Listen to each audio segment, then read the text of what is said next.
DM को, न तो यहाँ के नगर आयुक्त को, न तो यहाँ के मेयर को। मोदी जी तो भाई इस देश के प्रधानमंत्री हैं, उनके सामने तो हम लोग रो ही सकते हैं। काम नहीं था, खेती करके भरण पोषण तो करना है। भरण पोषण अमूमन देखा गया है कि गांव क्षेत्र में इस तरह की चीजें की जाती है। तहसील है, वाटर लॉजिंग की समस्या हमेशा रही है। आपको हम दिखाना चाहेंगे, मेरा जूता जो है वो पूरी तरह से पानी में पूरा भीग चुका है। तमाम जितनी समस्या है उसको लिखित में दिया है, मौखिक में दिया है। Central bar association, Banaras bar association. EVM गोदाम सुंदर बन गया, अच्छा बन गया, ब्यूटीफुल बन गया। तो हालत चूंकि जब सदर तहसील की अगर ऐसी हालत होगी, हम लोग कितनी मुसीबत से झेल रहे हैं इस तहसील की समस्याओं को।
नमस्कार। अभी हम लोग वाराणसी के तहसील में मौजूद हैं और आप देख सकते हैं जहां पर कानूनी दांव पेच को लेकर यानी सरकारी जो भी काम होते हैं यहां पर होते हैं। और हमारे पीछे आप देखेंगे, आज अमूमन आपने देखा होगा कि धान की जो रोपाई होती है गांव क्षेत्र में होती है, लेकिन आज हम आपको पहली बार तहसील की फ़ोटो दिखाएंगे जो यहाँ पर धान की रोपाई हो रही है। और हमारे साथ कुछ वरिष्ठ अधिवक्ता हैं, हम इनसे जानेंगे कि क्या कुछ लेकर आज यहाँ पर ये दिखाना चाहेंगे। ये वरिष्ठ नागरिक भरण पोषण का यहाँ पे वाद चलता है। अब वरिष्ठ नागरिक अभी पानी जो बारिश खत्म हुए कम से कम 8 घंटे हो चुके हैं, लेकिन ये देखिए पूरा पानी लगा हुआ है। और यहाँ तो कुछ नहीं है, इसके चारों तरफ मतलब गेट में इतना पानी है, पूरा तहसील पानी में डूबा हुआ है, शहर पानी में डूबा हुआ है। कोई ड्रेनेज सिस्टम नहीं है। ड्रेनेज सिस्टम की किसी को यहाँ के न तो डीएम को, न तो यहाँ के नगर आयुक्त को, न तो यहाँ के मेयर को, न तो यहाँ के विधायक को।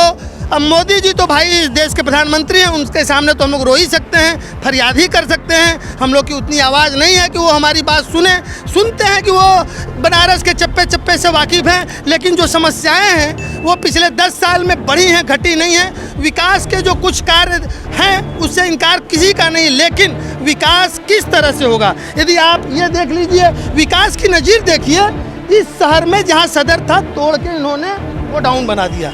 यहाँ पे जो मशीनें होती हैं चुनाव की, वो मशीन रखे जाते हैं। और न्यायपालिका के यहाँ जो न्यायपालिका का बचा कुचा क्षेत्र बता हुआ है, जो पानी में डूबा हुआ है, वहाँ बैठने के लिए न्यायिक अधिकारियों को जगह नहीं है। न्यायिक अधिकारी जबकि पूरी क्षमता से काम नहीं कर रहे हैं, कर्मचारी नहीं है, पत्रावलियों का रखरखाव नहीं है। लेकिन शायद शासन को न्यायपालिका को ख़त्म करना है, न्याय वाली बात ही नहीं करना है। कितने दिनों से ये समस्याएं जस की तस हैं। ये जब से ये तहसील है, वाटर लॉजिंग की समस्या हमेशा रही है। बार बार कहा जाता है, बरसात आता है पानी लगता है, इसी तरह देखिए कैसे लोग आ जा रहे हैं। आप लोग तो वरिष्ठ अधिवक्ता हैं, लेकिन आप लोग कानूनी दांव पेच देखेंगे, आम जनमानस की समस्या को समाधान करेंगे कि आप लोग धान की रोपाई भाई जब आने जाने का रास्ता नहीं बचेगा, जब हम न्यायालय तक पहुँच ही नहीं पाएंगे। आप देख लीजिए ना, वरिष्ठ नागरिक भरण पोषण अधिकरण है, ये ट्रिब्यूनल है। वरिष्ठ नागरिक जो पीड़ित है, वरिष्ठ नागरिक मतलब 70 साल 80 साल 90 साल के वृद्ध आदमी यहाँ फरियाद लेके आते हैं। वो कैसे जाएंगे उस न्यायालय तक? गिरा हमको कोई यहाँ का अधिकारी, यहाँ का कोई विधायक, यहाँ का कोई मंत्री या honourable chief minister, honourable prime minister आके बता दें कि भाई ये वरिष्ठ नागरिक भरण पोषण अधिकरण तो हमने बना दिया, ऊपर से कानून बना दिया, उनको न्याय कैसे मिलेगा, कैसे जाएंगे, गिर जाएंगे, उनकी पसली हड्डी टूट जाएगी। आप लोगों ने किसी अधिकारी से बात की कि तो इसमें उन्होंने क्या? मंत्री जी हैं, महामंत्री आप हैं और सिटिंग महामंत्री हैं, इस वक्त महामंत्री हैं, इन्होंने बराबर वार्ता की है, प्रत्यावेदन दिया है यहाँ की। यही नहीं, वाटर लॉजिंग के बाबत ही नहीं, तमाम जितनी समस्या है उसको लिखित में दिया है, मौखिक में दिया है। Central bar association, Banaras bar association के पदाधिकारियों ने यहाँ की समस्याओं के बारे में मीटिंग किया है, लेकिन कोई सुनवा नहीं है।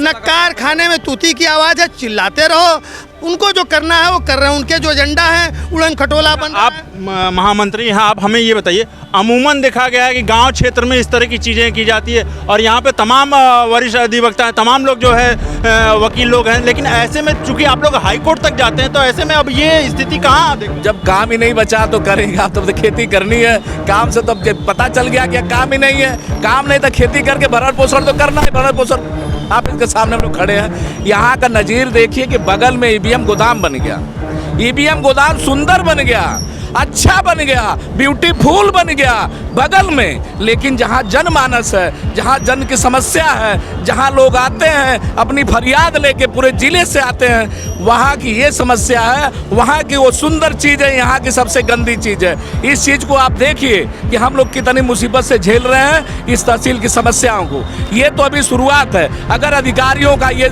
कान में जू नहीं रहेंगी तो ये लड़ाई आगे भी चलेगी, इससे तेज चलेगी, ताला बंद हो सकता, कोर्टें नहीं चलेगी जब तक हमारी समस्याओं का समाधान नहीं होगा।